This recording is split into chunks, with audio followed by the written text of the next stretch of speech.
नमस्कार मित्रांनो. तर आज आपण अकाउंटचा second chapter not for profit concern हा नवीन चॅप्टर आहे. त्याच्यातला पहिला प्रॉब्लेम बघणार आहे. ठीक आहे. हा पार्ट 2 आहे. तुम्हाला ह्याचं जे बेसिक आहे ते पार्ट 1 मध्ये याच्या अगोदरच्या व्हिडिओमध्ये एक्सप्लेन केलेले आहे. जर तो बघितला नसेल तर तो अगोदर बघा, जेणेकरून तुम्हाला पोस्टिंग, ऍडजस्टमेंट, कुठं पोस्टिंग येतं, सर्व बेसिक गोष्टी समजतील. ठीक आहे. हा जो आहे हा पार्ट 2 आहे सेकंड चॅप्टरचा. पार्ट 2 आहे. ठीक आहे. पार्ट 1 मध्ये बेसिक तुम्हाला मी समजवलेलं आहे. ओके. तर आता आपण हा सेकंड चॅप्टरचा जो पहिला प्रॉब्लेम आहे तो चालू करणार आहे. ओके. आपण प्रॉब्लेम बघू अगोदर. From the following receipt and payment account and additional information, income and prepare income and expenditure account. Income and expenditure account for the year ended 31st March 2019. हे रिसिप्ट अँड पेमेंट अकाउंट देतात आपल्याला, असं इथे दिले बघा. तर या साईडला असतात डेबिटला रिसिट आणि इकडे क्रेडिटला असतात पेमेंट. ठीक आहे. तर याच्यातून आपल्याला अगोदर पोस्टिंग सेम जसं आपण फायनल अकाउंटला करत होतो सेम तसंच करायचंय. अगोदर मार्किंग करू आपण, नंतर पोस्टिंग करू. आउटस्टँडिंग रेंट, मग रेंटला मार्किंग करायचं इथं. Subscription includes 1000 as subscription receive in advance. सबस्क्रिप्शनला मार्किंग करायचं, इकडे सबस्क्रिप्शन आहे बघा. नेक्स्ट दिलंय अँड सबस्क्रिप्शन आउटस्टँडिंग, अजून एकदा सबस्क्रिप्शनला ॲडजस्टमेंट आहे. डेप्रिशिएट फर्निचर, फर्निचरला मार्किंग. 50% एंट्रन्स फीज, एंट्रन्स फीजला मार्किंग इकडे दिले बघा. एंट्रन्स फीज, कॅपिटल फंड, इथं कॅपिटल याचं मार्किंग नाही. ठीक आहे. तर हे झालं आपलं मार्किंग. एकदम इझी आहे, जसं पहिल्या चॅप्टर मध्ये करत होतो तसं. आता आपण पोस्टिंग बघणार आहे, काय करतो ते पोस्टिंग मध्ये. ठीक आहे. हे रिसिप्ट, रिसिप्ट म्हणजे पैसे आले, इन झाले पैसे, काय झाले, आले, रिसिव्ह झाले. मग पैसे आले म्हणल्यावर तर एक तर इन्कम असतो किंवा लॅबिलिटी असते. इन्कम किंवा लॅबिलिटी हे महत्वाचं आहे, हे लक्षात ठेवायचं. इकडचं पोस्टिंग तुमचं येणार एक्सपेंडिचरला, सॉरी इन्कमला किंवा लॅबिलिटीला, बाकी कुठेही जात नाही. इकडचं पोस्टिंग तुमचं असेटला येणार नाही किंवा इकडचं पोस्टिंग तुमचं एक्सपेंडिचरला पण येणार नाही. ठीक आहे. इकडे एक्सपेंडिचरला पण नाही येत इकडचं पोस्टिंग आणि इकडं असेटला पण नाही येत. कोणती साईड म्हणतोय मी, ही डेबिट साईड म्हणतोय, लक्षात ठेवायचं. ठीक आहे. तर आता पुढे बघू आपण. पोस्टिंग पहिलं दिलेलं आहे टू बॅलन्स ब्रॉट डाऊन. हा बॅलन्स ब्रॉट डाऊन घ्यायचा नसतो, कारण हा मागच्या वर्षीचा आहे. तो प्रत्येक प्रॉब्लेम मध्ये स्किप करायचा, ही अमाऊंट घ्यायची नाही, लक्षात ठेवायचं. ठीक आहे. पुढे सबस्क्रिप्शन, सबस्क्रिप्शन आपला इन्कम आहे. ठीक आहे. तर हे येणार इन्कम. त्याच्यानंतर पुढे दिलेलं आहे डोनेशन, रिव्हेन्यू म्हणजे इन्कम, हे पण येणार आपल्या इन्कम साईडला. इकडे इन्कम साईड दिली आहे बघा, इन्कमचा आय लिहितोय मी इथं. एंट्रन्स फीज इन्कम आहे, इंटरेस्ट पण इन्कम आहे. हे सर्व पोस्टिंग यातले 90% पोस्टिंग जे आहेत सर्व इन्कमलाच येतात. लॅबिलिटीला काय येतं सांगतो मी, 2-3 पोस्टिंग आहेत फक्त. कोणताही फंड असेल, कोणताही रिझर्व्ह असेल, कॅपिटलाइज झाला असेल, ठीक आहे, तर ते पोस्टिंग फक्त लॅबिलिटीला येतात, बाकी सर्व इन्कम असतो. ओके. इकडे पेमेंट साईड बघणार आहे. पेमेंट म्हणजे पैसे काय केले आपण, पे केले म्हणजे पैसे गेले. पैसे जातात कधी, ज्यावेळेस एक्सपेन्सेस असतो. ठीक आहे. मग इकडचं पोस्टिंग येणार आपलं एक्सपेंडिचरला किंवा असेटला, लक्षात ठेवायचं. ठीक आहे. इकडचं पोस्टिंग एकतर एक्सपेंडिचर किंवा असेट. ओके. इकडचं हे क्रेडिट साईडचं पोस्टिंग कधी तुमचं इकडं इन्कमला येत नाही किंवा इकडं लॅबिलिटीला येत नाही, लक्षात ठेवायचं. ठीक आहे. तर आपण आता इकडचं पोस्टिंग बघू. सॅलरीज आपला एक्सपेंडिचर आहे, झाला आपल्याला पहिल्या चॅप्टर मध्ये. स्टेशनरी एक्सपेंडिचर आहे, कमिशन एक्सपेंडिचर आहे, त्याच्यानंतर रेंट एक्सपेंडिचर आहे. एक्सपेंडिचर म्हणजे इकडे येतं पोस्टिंग आहे बघ, इकडे एक्सपेंडिचर लिहिलंय ना मी. त्याच्यानंतर पुढे इलेक्ट्रिक चार्जेस एक्सपेंडिचर आहे. फर्निचर असेट आहे आपले, तुम्हाला माहिती असेल मागच्या चॅप्टर मध्ये. बॅलन्स कॅरी डाऊन याला म्हणतात, बॅलन्स कॅरी डाऊन याला म्हणतात cash in hand. Cash in hand कुठे येतो, कॅश इन हँड असेट, बरोबर आहे. ठीक आहे. मग हे असेट झालं. आता आपल्याला पोस्टिंग करायचं, हे झालं आपण रफली पोस्टिंग केलेलं आहे. आता आपण इकडे पोस्टिंग करू. खाली ऍडजस्टमेंट पोस्टिंग झालं की ऍडजस्टमेंट करू आपण नंतर. ओके. स्टार्टिंग पासून चालू करू. हे बॅलन्स ब्रॉट डाउन घेत नाही आपण. पुढे दिलंय डोनेशन. डोनेशन कुठे येतं? इन्कमला. इकडे इन्कम साइड आहे बघा, क्रेडिट. इकडे येणार बाय सबस्क्रिप्शन. सबस्क्रिप्शनला मार्किंग आहे 2. ह्याची अमाऊंट आहे 5000. हे येणार इनर कॉलमला 5000. ठीक आहे. 2 मार्किंग आहेत म्हणल्यावर 3-4 लाईन सोडायच्या. नेक्स्ट दिलेलं आहे तुम्हाला डोनेशन. डोनेशन पण इन्कम आहे. याला काही मार्किंग नाहीये. डोनेशन आहे 5000. त्याच्याच खाली डोनेशन. याला मार्किंग नाहीये. Direct outer कॉलमला. त्याच्यानंतर पुढे दिले एंट्रान्स फीज 4000. आता याला मार्किंग आहे बघा इनरला, इन्कमलाच. By entrance fees 4000. याला मार्किंग आहे. हे इनरला लिहायचं आणि नेहमीसारखं एक मार्किंग असेल तर एक लाईन ब्लँक सोडायची. पुढे दिलं इंटरेस्ट. इन्कम आहे. इंटरेस्ट 1000. इन्कम साइडला इकडं त्याला काय मार्किंग नाही. Bye interest 1000 direct outer कॉलमला. त्याच्यानंतर इकडे पेमेंट साइड आहे आपली. सॅलरीज दिलेलं आहे. सॅलरीज एक्सपेंडिचर आहे. इकडे येणार 2 सॅलरीज.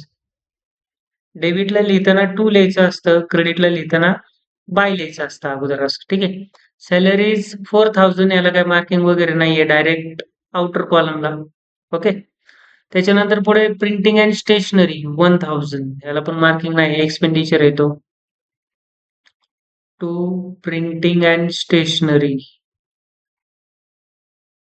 Printing and stationery. ठीक आहे. ची अमाऊंट आहे 1000. नेक्स्ट आहे बाय कमिशन. एक्सपेंडिचर आहे 500. इकडे येणार टू कमिशन.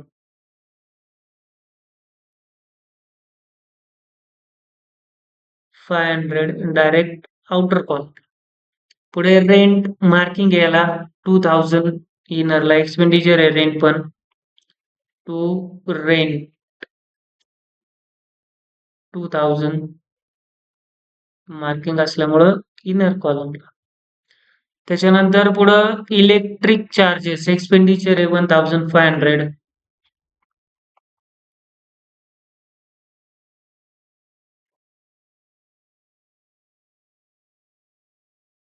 1500 डायरेक्ट आउटरला. पुढं फर्निचर असेट आहे 8000. इकडे असेट साइडला फर्निचर लिहू आपण.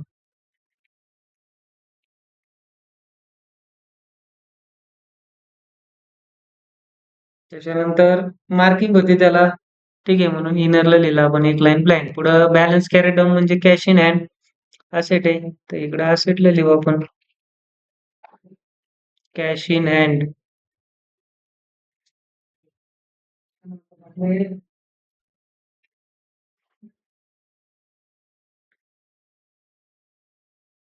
1000. पुढं outstanding rent.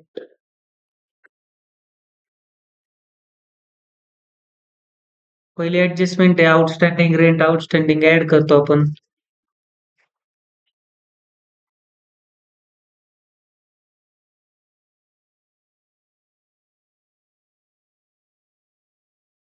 Add outstanding 200. 2200. Outstanding तुम्हाला माहिती असेल इकडे ऍड झालं. लॅबिलिटीला येतो. ठीक आहे. इकडे लॅबिलिटी आहे बघा. जर नसेल लक्षात राहत तर हे लक्षात ठेवायचे चिन्ह. ऍड झाले की लॅबिलिटी लेस झालं की असं. ठीक आहे. इथं पहिलं कॅपिटल लाईन सोडायची असते. कॅपिटल. ठीक आहे. Capital fund. आणि त्याच्या खाली लिहायचं काय. आता हे आउटस्टँडिंग रेंट आहे. इथे लिहू आपण आउटस्टँडिंग रेंट 200 रुपीज. ओके. हे झाले आपले पहिले ऍडजस्टमेंट. पुढे subscription includes 1000 as subscription receive in advance. Advance subscription आहे. ऍडव्हान्स काय करतो आपण नेहमी लेस करतो. कारण तो पुढच्या वर्षीचा भेटलेला आहे. लेस करायचं इथे सबस्क्रिप्शन मधून. लेस ऍडव्हान्स 1000, इथं राहतील 4000. ठीक आहे. इकडे लेस झालं की दुसरा इफेक्ट येतो याचा लॅबिलिटीला. ह्याच्या इकडे जे चिन्ह दिलेले आहेत तुम्हाला याच्या अपोजिट ऍड झालं की असेटला येतं, लेस झालं की लॅबिलिटीला येतं. ठीक आहे. हे नेक्स्ट इयरचं आहे ऍडव्हान्स, त्याच्यामुळे याचा दुसरा इफेक्ट लॅबिलिटीला येणार. Advance subscription.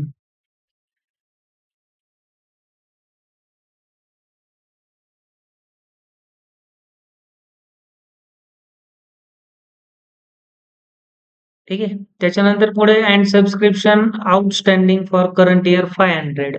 आउटस्टँडिंग हे सबस्क्रिप्शन आउटस्टँडिंग काय करतो आपण ऍड करतो. तर करायचं add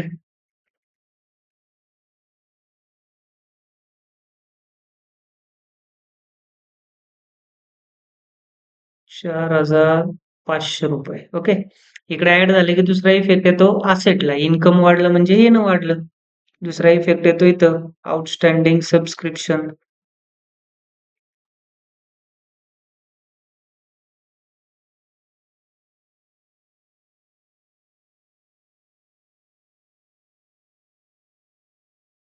$500. Okay.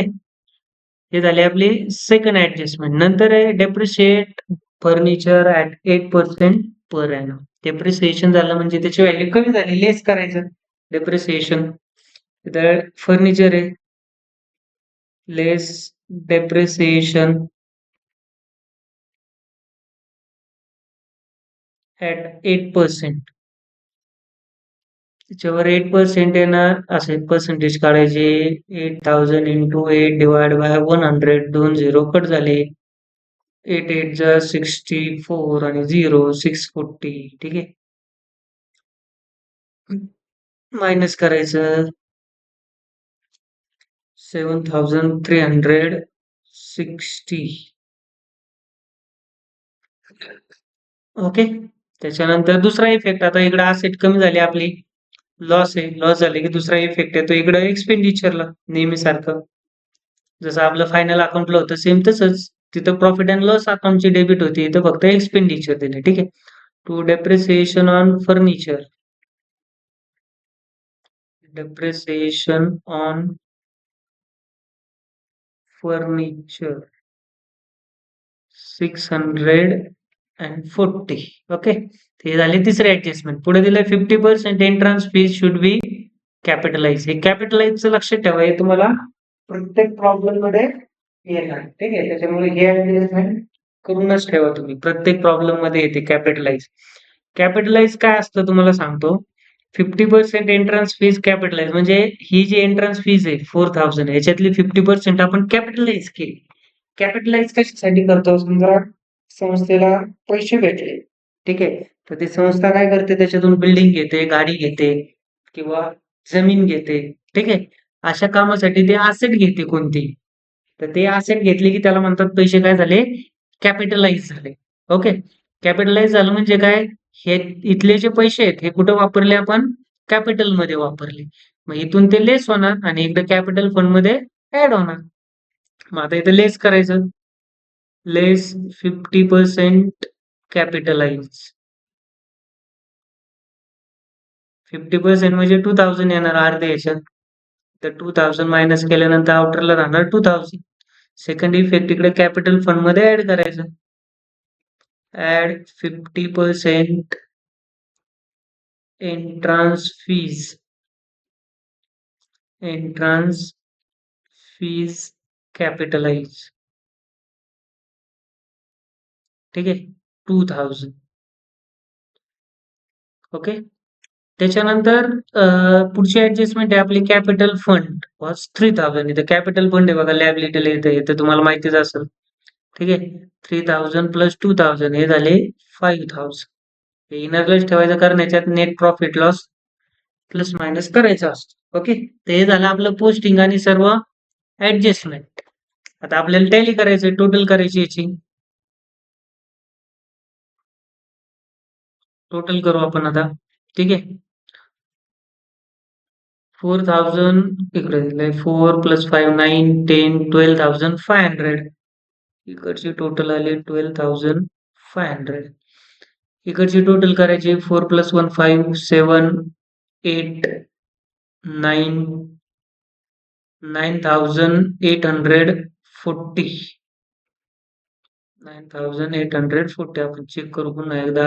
4 5 plus 2 7 7 plus 5 12 plus 6 18 1 आला 5 6 6 plus 2 8 plus 1 9 9840 ही आहे डेबिटची टोटल आणि क्रेडिटची आलेली आहे आपली 12500. ओके, ही आहे क्रेडिटची. ही मोठी टोटल आहे त्याच्यामुळे दोन्हीकडे लिहायची. इकडे तर लिहिलेली आहे ऑलरेडी आपण, तर इकडे पण लिहायची. त्याच्यातून ही कमीवाली टोटल मायनस करायची. 0 10 minus 4 6 5 minus 15 minus 9 6 त्याच्यानंतर 12 minus 9 सॉरी इकडे एक आला 12 minus 10 2 2660. ठीक आहे, तर इकडे लिहायचं याचं आन्सर. आता आपण फायनल अकाउंट मध्ये नेट प्रॉफिट म्हणत होतो याला, ते आता ह्या चॅप्टर मध्ये याला म्हणतात सरप्लस. नॉट फॉर प्रॉफिट मध्ये याला म्हणतात सरप्लस. याला दुसरं असं म्हणतात की excess of income over the expenditure.